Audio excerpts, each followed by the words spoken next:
Eu sou Mário Persona e essas são as respostas que eu dei aos que me perguntaram sobre a Bíblia. Você perguntou no seu e-mail para quem o livro de Apocalipse foi endereçado. Bem, na verdade ele não foi. Ele é uma profecia, como as profecias do Antigo Testamento.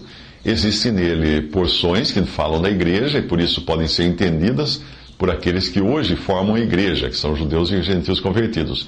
Mas existem também partes que falam dos judeus que irão se converter no futuro após o arrebatamento da igreja. Partes essas que provavelmente só serão compreendidas no todo por esses que passarem por essas coisas. É o caso, por exemplo, do número da besta, algo que não nos diz respeito na presente dispensação.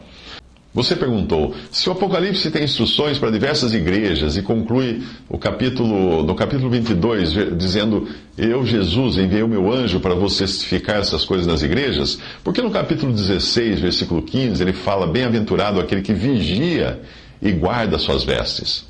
Bem, o Apocalipse é uma profecia, portanto tem mensagens para todos. Não é como as epístolas que trazem a doutrina dos apóstolos para a igreja. Mas Apocalipse está mais para os profetas do Antigo Testamento, porque na sua maior parte ele está tratando de Israel e da sua relação com o mundo, embora também inclua bastante coisa sobre o falso testemunho à cristandade, identificada como a meretriz, a grande meretriz. O versículo 15 deve ser uma exortação dirigida aos judeus, que se converterão depois do arrebatamento, normalmente chamado de remanescente. Você também perguntou por que em Mateus o que o Senhor falou para os discípulos era para Israel, e em Apocalipse toda a informação que ele está dando para as igrejas não seria para a igreja. Bem, é para a igreja também, mas a igreja não vai entender tudo, porque a maioria das coisas não lhe diz respeito. Deus revelou a Abraão o que iria acontecer com Sodoma, embora Abraão não morasse em Sodoma, e nem corresse o risco de sofrer os juízos que cairiam sobre a cidade. Por Deus amar Abraão, quis compartilhar com ele aquelas coisas. O trecho em que Deus compartilha com Abraão o juízo que cairá sobre Sodoma começa assim: E disse o Senhor: Ocultarei eu a Abraão o que faço, visto que Abraão certamente virá a ser uma grande e poderosa nação, e nele serão benditas todas as nações da terra? Gênesis 18, 17 e 18. O fato de Deus compartilhar com Abraão teve também outro efeito, que foi Abraão interceder pelos que porventura fossem achados justos em Sodoma. Hoje o cristão, sabendo dos juízos que cairão sobre este mundo ao ler o livro de Apocalipse, pode ter um melhor discernimento e ser levado a interceder pelos que ainda estão em trevas, e aí ele sair levando o evangelho até eles. Você também perguntou por que Apocalipse não faz referência aos judeus, a não ser quando fala das 12 tribos seladas, sendo que atualmente 10 das 12 tribos estão completamente misturadas com gentios. Bem, Apocalipse é também um livro de símbolos. Portanto, é preciso encontrar referências na forma de símbolos. No capítulo 12, a mulher que dá à luz um filho que se torna alvo de Satanás, por ser aquele que irá reinar, e esse filho é arrebatado então ao trono de Deus, e a mulher escondida no deserto por 1260 dias, ou 3 anos e meio, essa mulher é Israel, isto é, ela representa o verdadeiro remanescente de Israel, que irá se converter após o arrebatamento da igreja e será guardado por 3 anos e meio. Você também perguntou por que a grande multidão de Apocalipse 7 vem de todas as tribos, línguas e nações e foram lavadas no sangue do Cordeiro, se não tem mais igreja na terra naquele momento. Se quem é lavado no sangue do Cordeiro não é a igreja, então quem são eles? Na verdade, não existe um salvo sequer que não tenha sido lavado no sangue do Cordeiro, mesmo porque sem sangue não há remissão de pecados. Porém, há diferentes grupos de salvos na Bíblia, tratados de diferentes maneiras, com diferentes objetivos. Por exemplo, de João Batista é dito que ele era o maior de todos os profetas, mas qualquer um no reino dos céus seria maior do que ele. Isso já significa diferentes categorias de pessoas em diferentes épocas. A igreja é o conjunto dos salvos por Cristo que teve início no dia do Pentecostes, descrito em Atos 2, e terminará quando o último salvo da igreja for acrescentado ao corpo de Cristo e vier então o arrebatamento. João Batista foi salvo, mas nunca fez parte da igreja, como também não fez parte dela, até mesmo não fizeram parte dela até mesmo alguns dos que andavam com os apóstolos e porventura tenham morrido antes do dia de Pentecostes, quando a igreja foi formada. A igreja tem começo, meio e fim. Ela começa em Pentecostes, é edificada sob o fundamento dos apóstolos e profetas do Novo Testamento, portanto não é algo do Antigo Testamento, e ela termina quando chega a plenitude dos gentios. Aí Deus encerra o seu tratamento com a igreja, que é tirada da terra, e aí ele volta a tratar com os judeus. que no seu aspecto de povo de Deus, que no momento encontra-se, por assim dizer, no gelo. Paulo fala disso em Romanos 11, 25 a 26. Ele diz: porque não quero, irmãos, que ignoreis esse segredo, para que não presumais de vós mesmos que o endurecimento veio em parte sobre Israel, até que a plenitude dos gentios haja entrado. E assim todo Israel será salvo, como está escrito: de Sião virá o libertador e desviará de Jacó as impiedades. Você também perguntou: se aconteceu o arrebatamento, a igreja sair da terra, os gentios que se converterem durante a tribulação, serão o que então, se não são judeus? Bem, eles fazem parte do remanescente junto com os judeus.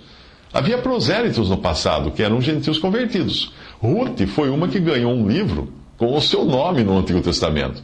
Depois do arrebatamento, o mundo voltará ao estado do Antigo Testamento no que diz respeito a Israel na terra e na sua relação com as nações.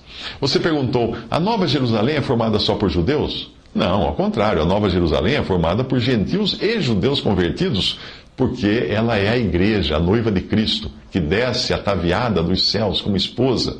Em Apocalipse, ela aparece em contraste com a Babilônia, que é a prostituta ou falsa noiva. Os salvos por Cristo, do período atual, que é a igreja, irão morar na Nova Jerusalém, ou serão a própria Nova Jerusalém no milênio, talvez, eu não sei bem.